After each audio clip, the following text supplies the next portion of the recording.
The Half-Life series has a long and storied history of ending its games with massive cliffhangers, including one that is probably the most notorious cliffhanger in gaming history. And though Half-Life Alyx is the first game in the series in a long time and does many things it has never done before, it does follow that tradition to a T. In spite of being a prequel to Half-Life 2, Alyx ends on a cliffhanger, and what a cliffhanger it is. It's not surprising that the narrative told in Half-Life Alyx is just as engrossing as its game design is ingenious. Striking a deft balance between the two is something that Valve have always been experts at, and clearly, the long hiatus they took from making mainstream AAA games hasn't rusted any of their skills.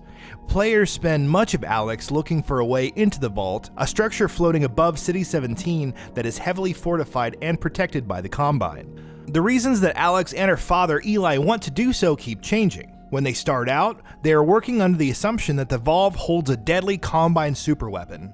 Being in the early stages of forming the resistance that goes off to wage a fierce conflict with the Combine in Half-Life 2 and both its successive episodes, Alyx and Eli decide that they have to get into the Vault, figuring that if they can get their hands on that superweapon, they might actually be able to use it against the Combine and turn the tide in their favor.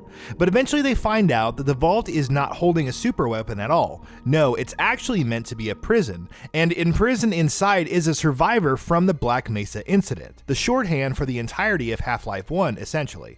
And clearly this prisoner is a person that the Combine view as a threat. Alyx and Eli quickly put two and two together and deduce that the prisoner is none other than Gordon Freeman himself, and since he would be an asset to the Resistance's cause, they decide to rescue him. But unlike the Vances, we, the players, know that the person in the vault can't possibly be Gordon Freeman. The former Black Mesa scientist is, at this point in the story, in a deep stasis sleep where he was put by the G-Man, and he will be there for the next 5 years before the G-Man wakes him up and inserts him into City 17 to kick off the events of Half-Life 2. And when Alyx does eventually manage to break into the heart of the vault and open up the prisoner's containment cell, that's proven to be correct. The prisoner isn't Gordon at all, it's actually the enigmatic G-Man himself. Once he's released, the G-Man grants Alyx one favor in return for freeing him. Without hesitation, Alyx asks for victory against the Combine's invasion of Earth, but that's not something the G-Man is willing to comply with. Instead, he has another bright idea of a favor he can grant Alyx that he thinks she would rather opt for. The G-Man then takes Alyx and teleports her through time, several years ahead, all the way to the end of Half-Life 2, Episode 2, and we witness once again the mother of cliffhangers that has been tormenting us for 13 years.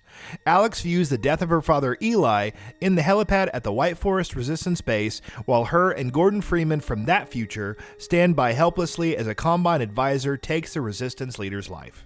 The G-Man allows Alyx to intervene in the moment, and what Alyx does next is, well, she basically retcons Episode 2's ending. She kills the Combine advisor, saving her father's life. Once that is done, the G-Man tells her that in exchange for having been allowed to save Eli, Alyx now has to work for him. He tells her he sees great potential in her, and that she's essentially been chosen to replace his previous hire, who he had become increasingly dissatisfied with. Though the G-Man doesn't expect the previous hire he is referring to is, of course, Gordon Freeman, who, with the help of the Vortigaunts, had started a rebellion against the G-Man during the events of Half-Life 2's episodes. Before the credits roll, Half-Life Alyx sees G-Man leaving Alyx trapped in a void as he walks away. But that's not the ending. After the credits, you're back in the White Forest helipad, only this time you're in the shoes of Gordon once again, at the exact moment where Episode 2 ended.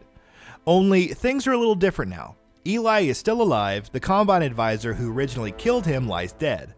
Dog is there as well, and Alyx is nowhere to be seen. Eli, surprisingly enough, seems to know exactly what went down. He curses the G-Man and his unforeseen consequences, an ominous warning he had uttered to both Eli and Alyx at various points in their lives, and as Dog hands Gordon his iconic crowbar, Eli tells him there's work to be done. So yeah, that ending obviously sets up a sequel, maybe even one with a magical 3 at the end of its title, which seems very uncharacteristic of Valve. Sure, even Half-Life 2 Episode 2's ending basically demanded a sequel, one that we still haven't got, and clearly Valve intends to follow up on Alyx's story and the way it ends to take Half-Life's story forward. Some things are obvious. We're probably going to play as Gordon Freeman once again, and his first mission is going to be to work alongside Eli to rescue Alyx from the G-Man. And with the way this story has ramped up and progressed, it's clear that the mysterious entity is also going to have an even larger role to play going forward. He might even be the main threat. The Combine's invasion was almost dealt with by the time Half-Life 2 Episode 2 wrapped up, with the super portal above City 17's ruins having been closed. Yes, there are still plenty of Combine left on Earth, but seeing as they can't call for reinforcements anymore, maybe they're not going to be as much of a threat as the G-Man is. There are many questions that Valve needs to answer with future games. For starters, it seems like time travel is going to be a factor in the story moving forward, mostly because of the G-Man's imprisonment. Because how did he get imprisoned? And did he tell Gordon in Half-Life 2 Episode 2 that Alyx's survival was crucial and that she was important to his plans because he knew that for her to enter his service, she would have to save Eli's life, and for that to happen, she, Gordon, and Eli would need to be at that helipad at that specific moment in time?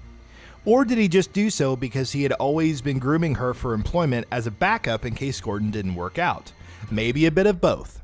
Maybe it's something else entirely. Either way, it becomes clear why the G-Man rescued Alyx from the Black Mesa incident during Half-Life 1, because he probably knew that she would rescue him from the vault years down the line. And even though Half-Life Alyx's ending does drastically change one very particular aspect of Episode 2's conclusion, there are other very important story threads that have still been left hanging from that game that Valve will probably pick up again in a sequel. For instance, Gordon still needs to save Dr. Judith Mossman. He still needs to find Aperture Science's Borealis and find what it is that is inside of it. We still need to figure out why Eli is convinced that weapon needs to be destroyed, and why he is afraid that using it could cause another disaster on the scale of the Black Mesa incident. He did, after all, promise Gordon that toward the end of Episode 2 that he would tell him all about that soon, and now he's alive enough to actually be able to do that. And we need to find out if the Borealis will even be destroyed, because it's clear that some in the Resistance, like Kleiner and Magnuson, want to use it as a weapon against the Combine. Oh, and we also need to find out what exactly happened to Wallace Breen. Above all else, after having witnessed the momentous ending in Half-Life Alyx, one thing has become crystal clear. Very soon, we might all be able to say Half-Life 3 confirmed and actually mean it this time. And that wraps it up. If you like what we are doing, please consider subscribing to our channel, and don't forget to switch on the bell notification icon. That way you will never miss out on any of our videos.